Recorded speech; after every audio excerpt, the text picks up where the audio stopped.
Hey everyone, welcome to a new challenge. So, in this question, which is an array reduce transformation, so in this we need to implement array.reduce but without using array.reduce. So we have an array with the nums, then we have a function and the initial value as init. So let's go and see the example.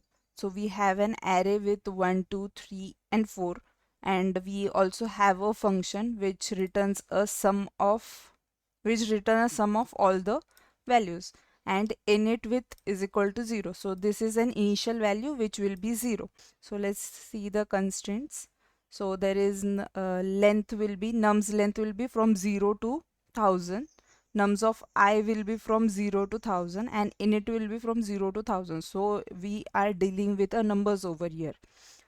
So let's see how we can do it. So we need to iterate through each and every element. So we will be needing a for loop. So let's take a for loop. In this for loop, we need to pass an fn function. We need to catch the fn function return value into an init. So over here, as you can see, in init we have called fn function, and whatever returned by the fn function will be cached into an init. So this is fn. We need to pass a value and an specific element. So let's return an init. In this, array length is 0, then it will directly return an init value. Thanks for watching.